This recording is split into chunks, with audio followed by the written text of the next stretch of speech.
Tagore school बावड़ी की online class में आप सभी का फिर से स्वागत है। सभी स्टूडेंट्स को गुड मॉर्निंग। आज जो हमारी 8th क्लास है उस क्लास में आज हम पढ़ेंगे खाद व उर्वरक में अंतर। उससे पहले हमने जो पीछे की जो क्लास है उसमें हमने पढ़ा था कि जो मृदा होती है उसमें पोषक तत्वों का होना क्या है, अनिवार्य है, क्योंकि पोषक तत्वों की उपस्थिति में ही जो पादप होते हैं वो सही प्रकार से वृद्धि कर पाते हैं और हमें क्या होती है, उपज अच्छी होती है। ठीक है।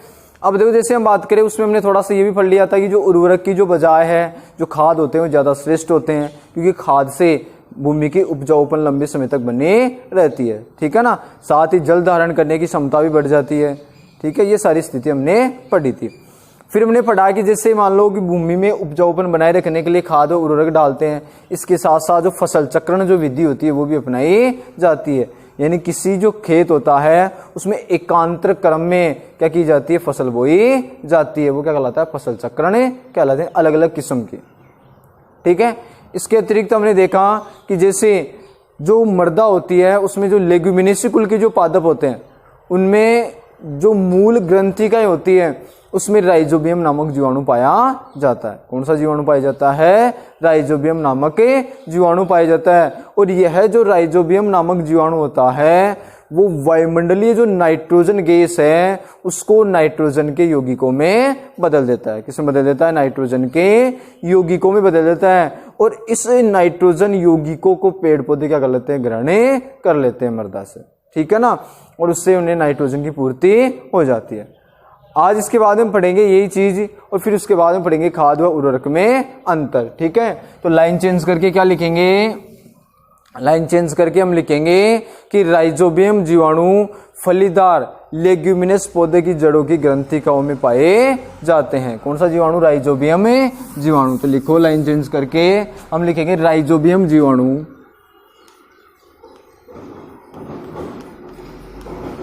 राइजोबियम जीवाणु। ठीक है ना। इस जीवाणु का नाम याद रखना। फलीदार यानी जो दालें होती है उनकी हम बात कर रहे हैं। फलीदार कौन से कुल में आते हैं ये, लेग्यूमिनस कुल में। कौन से कुल में, लेग्यूमिनस कुल में।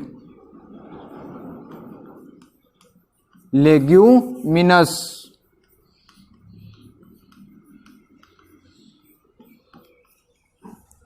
ठीक है ना। लेग्यूमिनस कुल हो गया। फलीदार पौधों की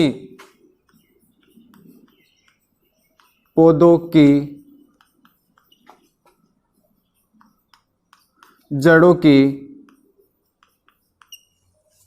ग्रंथिकाओं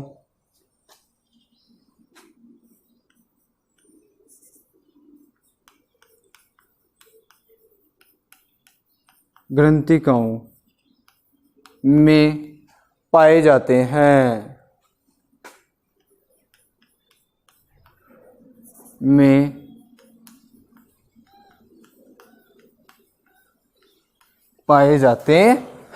ठीक है ना।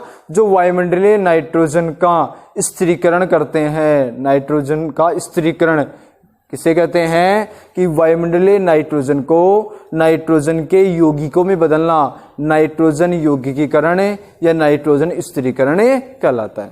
वायुमंडलीय नाइट्रोजन को उनके यौगिकों में बदलना नाइट्रोजन स्थिरीकरण या नाइट्रोजन यौगिकीकरण कहलाता है। तो उसके बाद में लिखेंगे जो वायुमंडलीय नाइट्रोजन का स्थिरीकरण करता है, ये चीज लिखेंगे, जो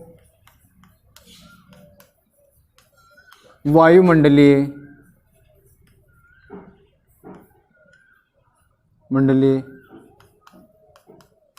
नाइट्रोजन का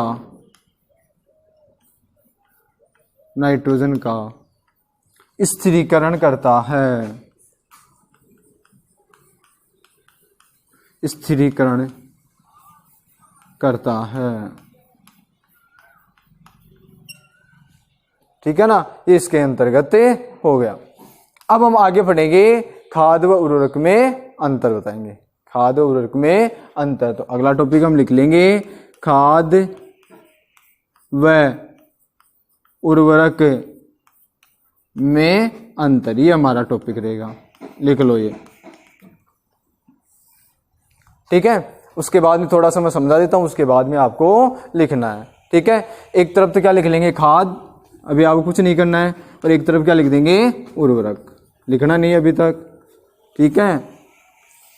सबसे पहले हम बात करेंगे खाद की। जैसे हम बात करें तो ये प्राकृतिक पदार्थ है। खाद की यदि हम बात करें तो किस प्रकार का पदार्थ है, प्राकृतिक पदार्थ है, जो किससे प्राप्त होता है, पेड़ पौधों और जंतु के अपशिष्ट से प्राप्त होता है, ठीक है ना। गोबर मान लो या पेड़ पौधे मान लो, ठीक है ना। जंतु या पेड़ पौधे होते हैं, उनके जो अपशिष्ट होते हैं उनसे क्या किए जाते हैं, प्राप्त किए जाते हैं, ठीक है ना। उनका विघटन होता है, क्या हो जाता है, हमें खाद प्राप्त हो जाता है। बल्कि हम उर्वरक की बात करें तो उर्वरक क्या होता है, मानव निर्मित होता है।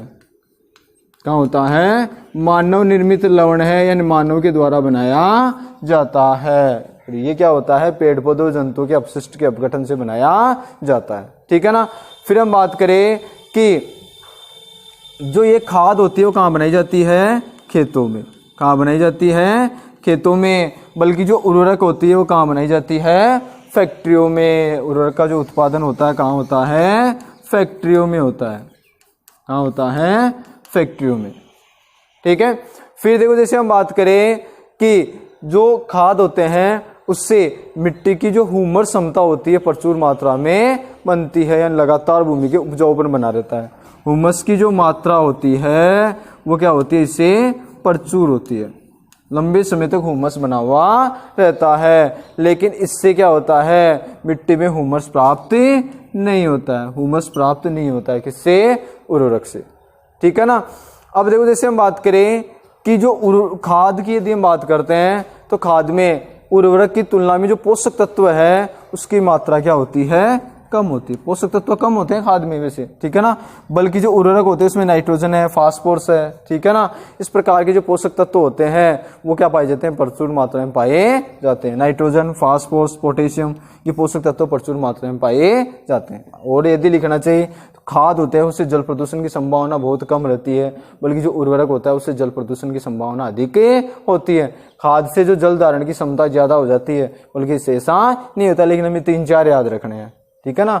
जैसे बात करें, खाद प्राकृतिक पदार्थ है, जो जंतु है, पौधे हैं, उनके अपशिष्ट से प्राप्त किए जाते हैं। ये मानव निर्मित लवण है। उर्वरक खादों को खेतों में बनाया जाता है, बल्कि जो उर्वरक है उनको फैक्ट्रियों में बनाया जाता है, ठीक है ना।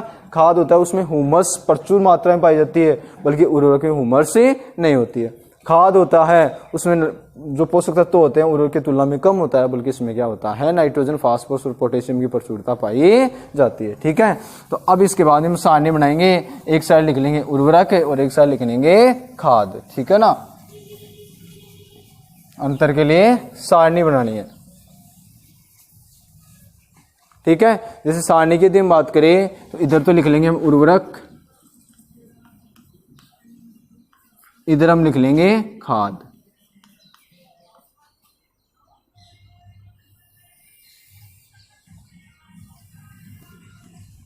ठीक है।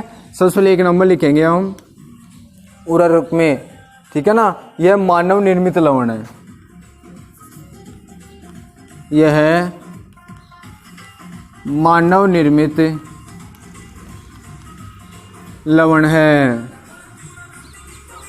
यह मानव निर्मित लवण है, ठीक है ना।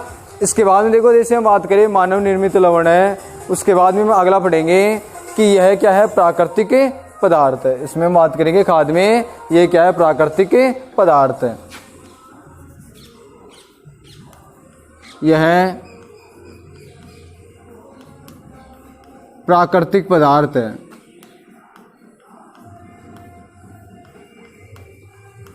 क्या है, प्राकृतिक पदार्थ है, जो गोबर और पौधों के अवशेष से विघटन से प्राप्त होता है। जो गोबर व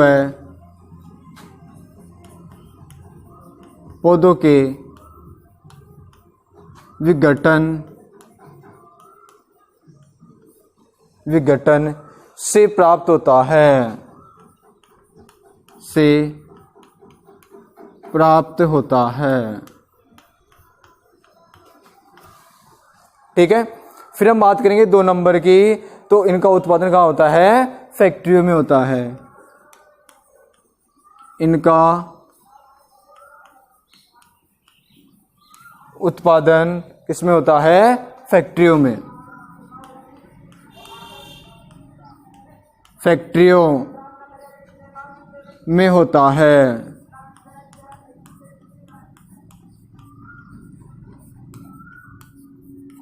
इसमें होता है, फैक्ट्रियों में होता है। उसमें लिखेंगे कि इनका उत्पादन कहाँ होता है? खेतों में, या फिर ये खेतों में बनाई जाती है। तो इसमें हम लिखेंगे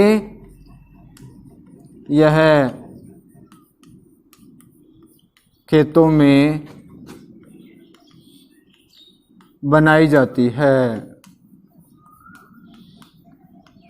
ठीक है। फिर इसके बाद में 3 नंबर की यदि हम बात करें, 3 नंबर लिखेंगे कि इससे मिट्टी के ह्यूमस प्राप्त नहीं होता है। इससे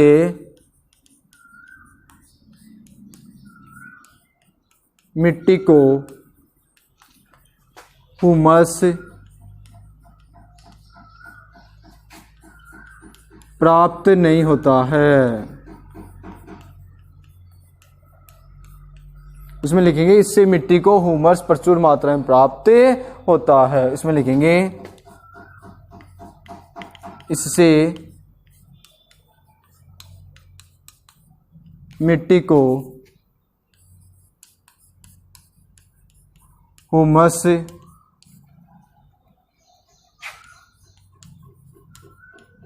प्रचुर मात्रा में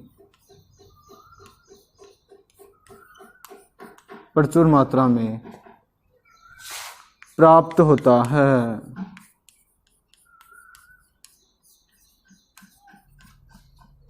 ठीक है।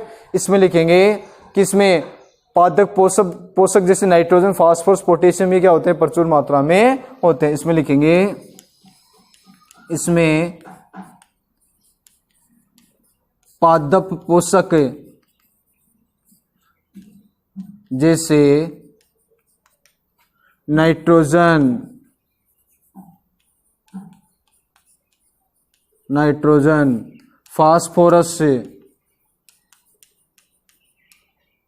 फास्फोरस, पोटेशियम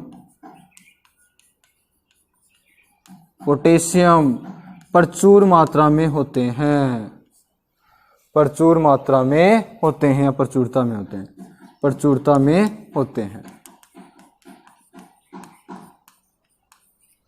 ठीक है।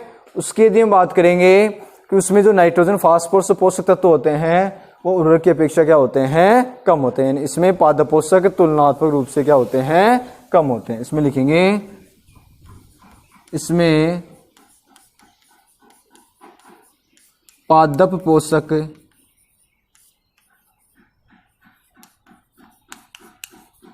तुलनात्मक रूप से कम होते हैं। ये क्या हो गया? दोनों में अंतर हो गया। किसमें? खाद व उर्वरक में। ठीक है ना। ये हो गया आज की हमारी क्लास में। मानव निर्मित लवण क्या है? उर्वरक। प्राकृतिक जो पदार्थ वो क्या है? खाद।